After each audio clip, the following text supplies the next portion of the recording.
우리 같이 하나님의 말씀 사도행전 제2장 22절부터 36절까지 봅니다. 22절부터 36절까지입니다. 우리 한 목소리로 같이 읽습니다. 시작. 이스라엘 사람들아, 이 말을 들으라.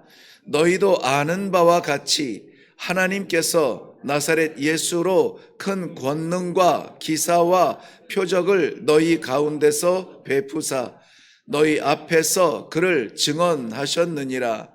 그가 하나님께서 정하신 뜻과 미리 아신 대로 내준 바 되었거늘 너희가 법 없는 사람들의 손을 빌려 못 박아 죽였으나 하나님께서 그를 사망의 고통에서 풀어 살리셨으니 이는 그가 사망에 매여 있을 수 없었음이라. 다윗이 그를 가리켜 이르되 내가 항상 내 앞에 계신 주를 배웠으며 나로 요동하지 않게 하기 위하여 그가 내 우편에 계시도다. 그러므로 내 마음이 기뻐하였고 내 혀도 즐거워하였으며 육체도 희망에 거하리니 이는 내 영혼을 음부에 버리지 아니하시며 주의 거룩한 자로 썩음을 당하지 않게 하실 것임이로다.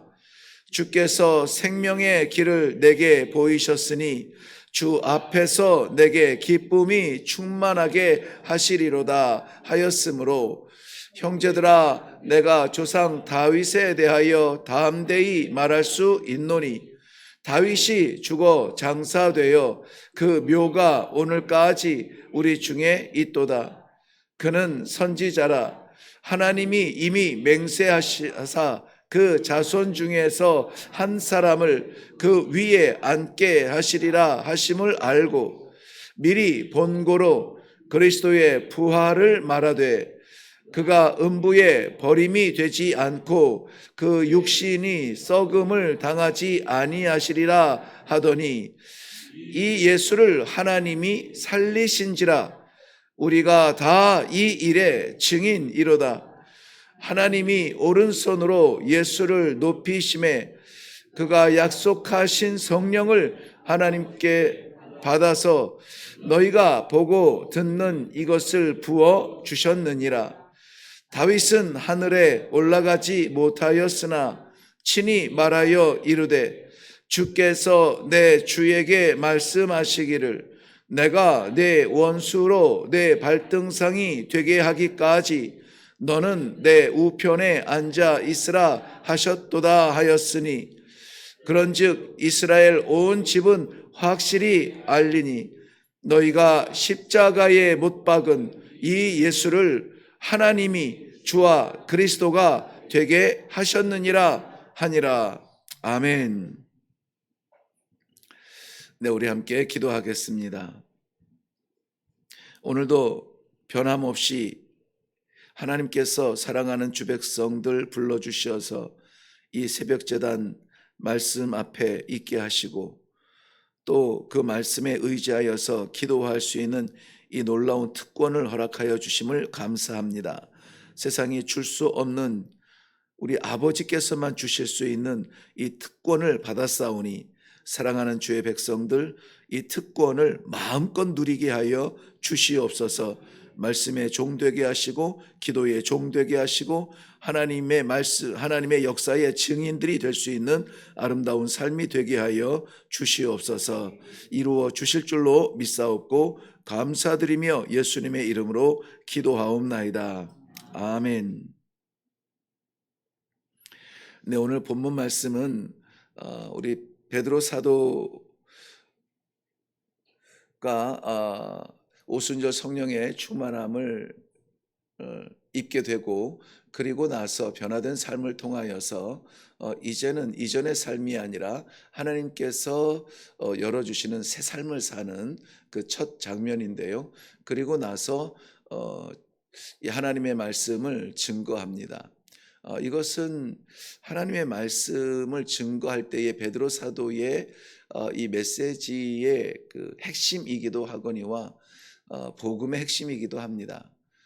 우리가 다른 건 잃어버려도 이 복음의 핵심만큼은 잃어버려서도 안 되고 잊어버려서도 안 됩니다. 이후에 12사도가 그 요한 사도 외에 모두 다 기록된 전승에 의하면은 역사가들에 의하면은 모두 11사도 모두가 이 순교의 현장에서 마지막 할 수 있는 그 표현, 할 수 있는 마지막 언어를 복음으로 마칠 수 있었던 것은 바로 오늘 하나님께서 우리에게 주시는 이 복음의 핵심, 잊어서는 안 되는 이 복음의 핵심을 저들이 믿었고, 그 믿음을 하나님께서 주셨고, 하나님과 사도들의 관계가 분명했기 때문에 저들은 이 잠시 내게 머물러 있다 지나갈 생명조차 귀한 것으로 여기지 아니하고, 저들은 기꺼이 영원한 것을 위하여 자신을 내어드릴 수가 있었던 것입니다. 그때나 지금이나 복음은 변함이 없습니다. 그때나 지금이나 하나님의 약속도 변함이 없습니다.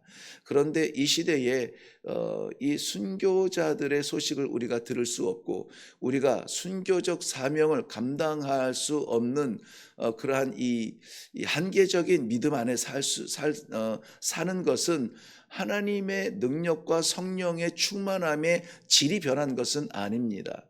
우리의 순종의 차이가 그때와 지금 좀 다르게 느껴지는 것은 안타까운 일이 아닐 수가 없습니다.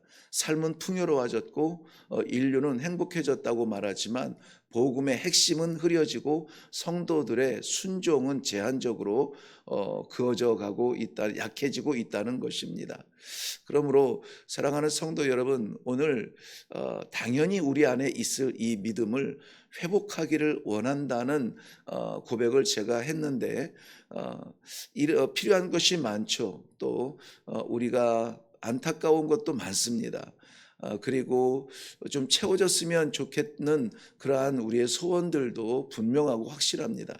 그럼에도 불구하고 오늘 말씀을 우리가 묵상하면 왜 우리가 믿음을 먼저 회복해야 되는지, 그것을 우리가 깨달을 수 있게 될 것입니다. 오늘 말씀을 통해서 분명한 것은 예수 그리스도의 십자가의 죽으심, 그리고 그보다 더 핵심이 되는 이 예수 그리스도의 부활, 이 사건들이 어떻게 이루어졌으며 이것을 다윗이라는 존재가 어떻게 미리 알고 이것을 증언했으며 이것이 우리에게는 또 어떤 위로가 될 것인가 하는 이러한 단계를 통하여서 오늘 말씀을 좀 묵상하려고 합니다.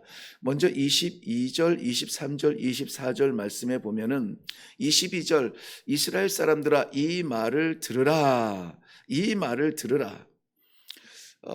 그 뒤에 나오는 말은 우선 22, 23, 24절 안에 핵심적으로 좀 요약하고 있는데요.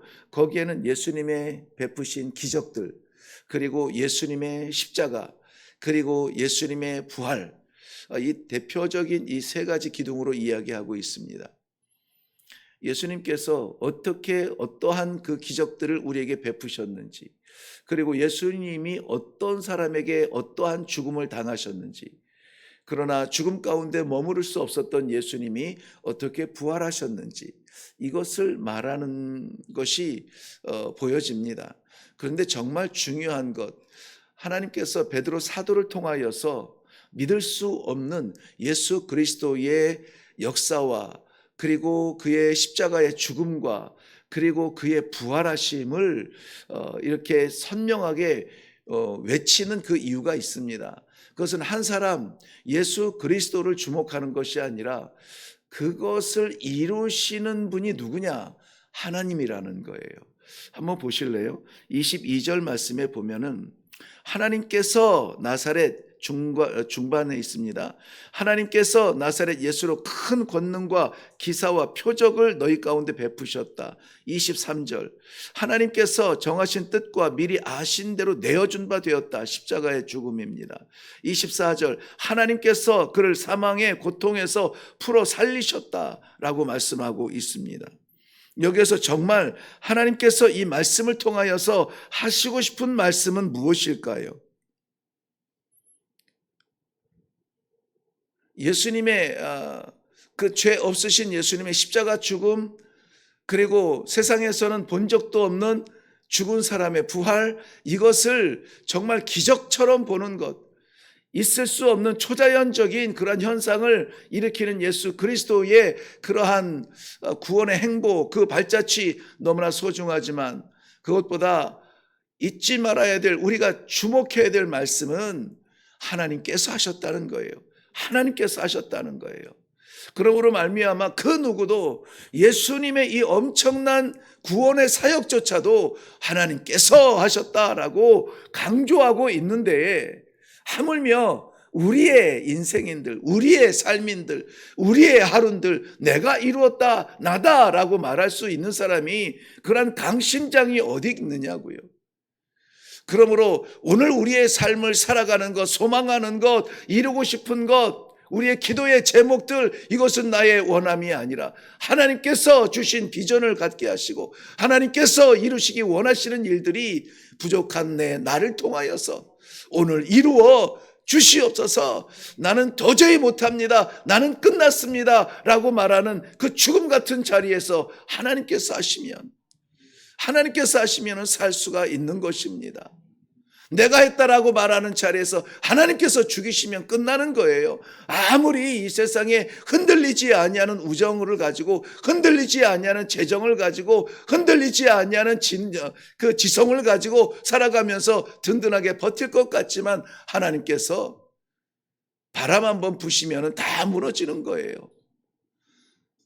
그러므로 오늘 이 말씀의 핵심, 이 베드로 사도의 이 복음의 핵심, 그리고 이후에 사도들과 순교자들이 마지막까지 놓을 수 없었던 그 모든 것의 핵심은 무엇이냐? 하나님께서 하셔야 된다는 거죠. 하나님께서. 대한민국이 선교사들의 순교의 그 피 가운데 세워진 십자가라고 말합니다. 도대체 저 사람들은 무슨 열정으로 이 낯선 땅 조선에 와서 그 목숨을 버렸을까요? 무섭지 않았을까요? 두렵지 않았을까요? 가족들이 넘어지고 알지도 못하는 질병 가운데 무너지고 상상할 수 없는 그런 고통 가운데에 오해를 받고 저들이 순교의 현장에서 쓰러져 갈 때에 마지막까지 볼 수 있었던 것은 무엇입니까? 하나님, 이 땅의 백성을 불쌍히 여겨 주옵소서. 주체가 하나님이라는 사실이에요. 주체가 하나님이라는 사실이에요. 이건 너무나 간단하고 당연한 말씀이지만은 우리가 너무 쉽게 잊어버립니다. 그러므로 우리의 삶 가운데 나의 생명의 주체, 나의 인생의 주체, 내 고난의 주체, 이 모든 것의 주체가 하나님이라고 하는 사실, 이것이 우리에게 고백이 되어지고 이것이 우리의 믿음이 될 수 있기를 주님의 이름으로 축원합니다. 하나님께서 하실 때에 그의 독생하신 아들도 세상은 이것을 믿지 못해서 믿지 않는 것이 아니라 믿을 수 없어서 못 믿어요. 어떻게 하나님께서 그의 독생하신 아들을 십자가에 못 박아 그렇게 처절하게 죽어가게 할 수 있느냐? 사랑하는 사람을 위해서 죽을 수는 있습니다. 그런데 사랑하는 사람을 죽음 가운데서 생명으로 바꿀 수 있는 사람은 아무도 없습니다. 하나님만 하실 수 있어요. 하나님만. 그것을 위하여서, 그 역사를 위하여서 예수 그리스도를 보여주시고 첫 열매가 되게 하셨습니다. 그래서 부족하지만 늘 안타까운 마음으로 동일한 믿음의 길을 걷기 원하여서 나누는 말씀이 그거예요. 우리의 인생의 숙제도 무겁습니다. 기도의 제목도 많습니다. 답답합니다. 죽을 것 같습니다. 괴롭습니다. 그런데 그것보다 중요한 것은 하나님의 뜻이라고요. 하나님의 기쁨이라고요. 나와 하나님과의 관계라고요. 이것만 되어진다면은 고통도 고통이 아니에요. 하나님의 뜻이 내 안에 있다면은 슬픔도 슬픔이 아닙니다. 거기에서 우리는 10,000분의 1이라도 주님께서 나를 사랑하사 그 사랑을 베풀기 위하여서 십자가 지신 고통의 억만분의 1이라도 내가 미련하니까는 깨닫게 하시고, 내가 부족하니까 기억나게 하시고, 그 사랑을 믿게 하는 것입니다. 예수님을 부활케 하신 그 하나님께서 하신다면 우리의 구원도 반드시 이루어 주실 줄로 믿습니다. 이것을 다윗을 통하여 미리 본 부활이라 이러한 소제목으로 고백하고 있는데요. 25절 이후에 보면은 다윗이 그를 가리켜 이르기를 내가 항상 내 앞에 계신 주를 배웠으며 항상 주 앞에 배웠을 때에 그의 말씀을 받을 수가 있습니다. 우리가 힘들 때, 죽을 것 같을 때 달려들어서 만나는 하나님도 귀한데, 그런데 항상 변치 아니하고 그 자리에서 나와 함께 동행하시며 내 안에 살아계시는 아버지의 말씀에 예민한 그러한 성도의 복된 삶이 얼마나 아름다운가. 이후의 내용은 한 가지예요. 그가 내 앞에 계심으로 내가 흔들리지 아니하리로다. 내가 변함없이 이 길을 걸을 수 있는 것은 나의 의지나 나의 성품이나 나의 성격이 아니라 하나님께서 이 엄청난 복음을 주시고 이 엄청난 축복을 허락하여 주셨는데요. 그것이 무엇이냐? 이미 예수 그리스도 메시아의 죽음과 메시아의 부활을 보여주셨다라고 하는 것입니다. 왜냐하면 여기에서 보여지는 자신의 이야기가 죽음에서 부활한 그러한 생명으로 다시 태어난 이를 자기가 말할 수는 없어요. 왜냐하면 다윗은 아직도 무덤 가운데 있고 다윗은 아직도 하늘나라에 올림받지 못한 그러한 유대교적 상황에서 보면은 아직 다윗의 무덤이 우리에게 있지 아니하냐, 다윗의 뼈와 살이 썩어진 살이 우리에게 있지 아니하냐 하는 이러한 사고 때문에 아직 하늘에 이르지 못하였다는 그 말은 예수님의 완전한 재림 이후에 천국에서 누릴 것을 말하는 그 유대인의 그 문화적인 표현이라는 것입니다. 31절 말씀에 중요한 말씀을 담고 있는데요. 31절 말씀 보면 그리스도의 부활을 말하되 그가 음부에 버림이 되지 않고 그의 육신이 썩음을 당하지 아니하시리라 하더니 이 예수를 누가 살리셨습니까? 하나님이 살리신지라. 하나님이 살리신지라. 우리가 다 이 일의 증인이로다. 우리 22절 제일 끝에 보면은 너희 앞에서 그를 증언하였느니라. 이거 누가 증언하였냐면 하나님께서 증언하신 거예요. 그런데 그 하나님의 증언이 지금 누구에게 확장되고 전승되고 있습니까? 우리가 다 이 일의 증인이라고 말씀하고 있습니다. 오늘 우리의 삶 가운데 예수 그리스도의 십자가의 그 일로 인하여서 우리가 죽음 가운데 죽음 가운데 구원받은 백성이라면 이러한 자부심이 좀 있기를 바랍니다. 예수 그리스도의 부활이 하나님의 뜻이고 그것을 이루셨다면은 우리의 연약한 자리에서도 하나님이 일으켜 주실 거라는 하나님에 대한 그 소망, 그 믿음이 회복되어질 수 있기를 바랍니다. 이것이 오늘 우리에게 주시는 아름다운 하나님의 약속이고 이 복음을 인하여서 우리에게 큰 위로가 되지 않을 수가 없습니다. 세상은 여전히 혼란스러워요. 우리는 돌아가는 세상을 버틸 만큼 강하지 못하고 때로는 연약하여 넘어질 때가 많습니다. 그런데 여러분, 우리가 놓치고 있는 것이 무엇이냐면 하나님께서 살리신 부활하신 예수님은 지금도 살아계시고 변하지 아니하시는 하나님의 사랑이 오늘도 우리를 말씀 가운데 부르시고 그 약속을 받게 하시니 우리가 이 흔들리지 아니하는 믿음으로 저 문을 나선다면은 세상이 아무리 팽팽 돌고 정신없이 이 모양 저 모양으로 일어났다 쓰러졌다 정신없어도 우리는 담대하게 이 길을 걷는 겁니다. 그게 성도예요. 그게 성도입니다. 세상과 동떨어져서 물과 기름처럼 살아가는 것이 아니라 완전히 질이 다른 사람으로 살아가는 거예요. 이 땅의 사람이냐, 사람의 사람이냐, 하나님의 사람이냐, 천국의 사람이냐. 종점이 다르니 우리의 동력도 달라야 되고 동력이 다르니 우리가 힘써야 되는 부분도 달라야 되는 것입니다. 그러므로 사랑하는 성도 여러분, 어떠한 인생의 어려운 십자가를 등에 지고 짊어지고 있는다 할지라도 소망을 버리지 마시고 믿음을 버리지 마시고 하나님께서 하시면은 하십니다. 마른 막대기만도 못한 나에게 하나님께서 살구꽃을 피워 살구 열매를 먹게 하시면 먹을 수 있습니다. 이런 믿음을 가지고 좀 일어나서 기도해야 되지 않겠습니까? 오늘 아침의 기도는 그러므로 말미암아 아버지, 내게 주신 사명을 감당케 하여 주시옵소서. 내 체력으로, 내 지력으로, 내 정신력으로, 내 재력으로 감당하지 아니하고 하나님께서 하셨습니다 라고 고백할 수 있는 믿음의 승리를 이루게 하여 주시옵소서. 이 아침에 다 같이 기도하며 내려갈 수 있기를 바랍니다.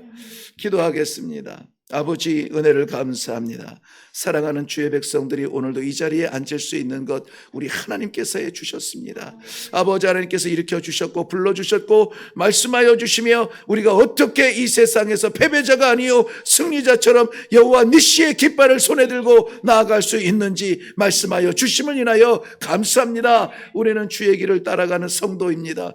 주님께서 고난당한 자리 피하지 않습니다. 우리 주님께서 나타낸 기적의 자리 아버지 주의 종들을 파송하여 주시옵시고 십자가의 자리 도망하지 않습니다. 아버지 하나님, 부활의 자리에서 함께 부활의 소망을 갖는 믿음이 확실한 성도들이 되어서 이 험난한 시대를 살아가는 빛처럼 쓰임받는 아버지의 백성들이 다 되게 하여 주시옵소서. 많은 것이 흔들리고 많은 것이 도망가며 빼앗긴다 할지라도 이것만은 빼앗기지 아니하는 우리 아버지, 사랑하는 성도들의 믿음의 삶이 되도록 축복하여 주시옵소서. 감사드리며 예수님의 이름으로 기도하옵나이다. 아멘.